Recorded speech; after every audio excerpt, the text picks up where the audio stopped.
Hey, I'm Brandy Kellett. Thanks so much for joining this week's Expand Your Us. This is the second week of Lent in 2021, and I just have a few opening thoughts before the readings, which you can find at expandyourus.com. For recovering productivity addicts, Lent offers an invitation to disrupt ingrained habits, to hit pause and allow a new rhythm to begin. Getting stuff done matters. But for some of us, like an addict who can't take just one drink, it seems impossible to create a meaningful life in a different way.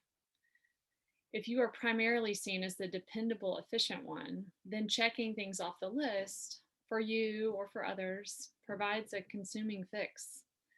While tasks are necessary, completing them can prevent one other avenues for rest, for meaning, or for even establishing our value. But Lent invites us to set aside time for stillness, for solitude, for silence. For some of us, the past 12 months have forced us, if not into the former, then at least into stuck isolation. And while we're here, we might as well look around and see what we see. I don't like being disrupted.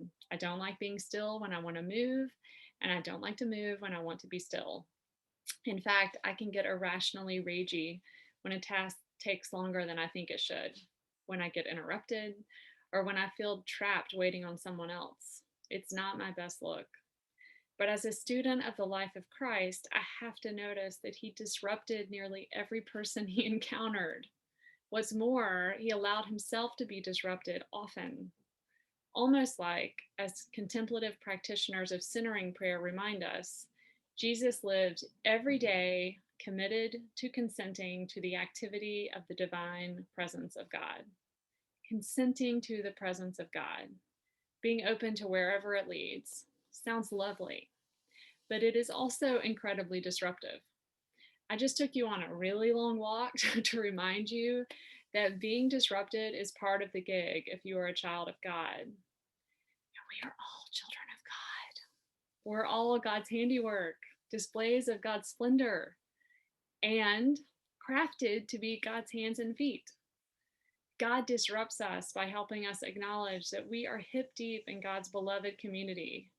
We get to sit there and we get to take care of others there. We are still and we serve. We are loved and we love. We are alone and we belong to others.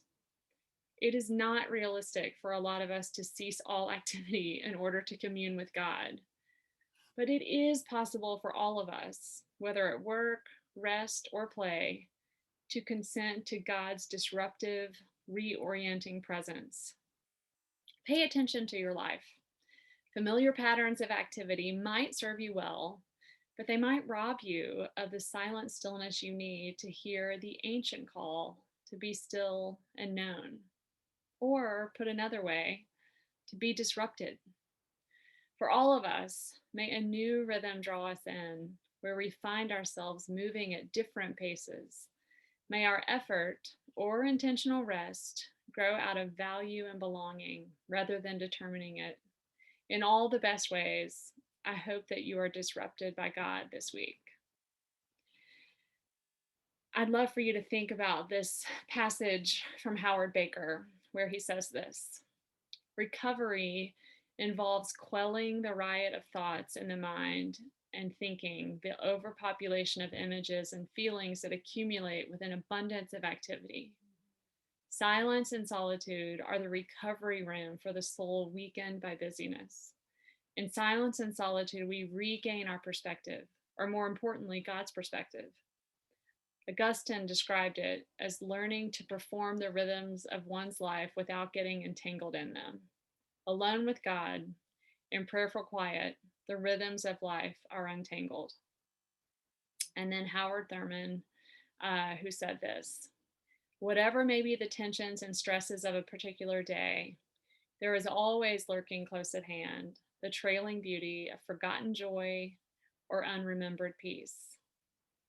And I guess I'll offer that just to remind us that sometimes the disruption we need disrupts us out of our activity and delivers us back into a peaceful place, a quiet place, the place where we remember peace and we remember joy, but sometimes that disruption calls us out of our silence and solitude and into serving others, into taking care of others. And either way, I think God can be present there. So I pray you are disrupted by God this week. If you'd like to see the scripture readings, then you can go to Expand Your Us. That is where they are. And I hope you guys have a great week.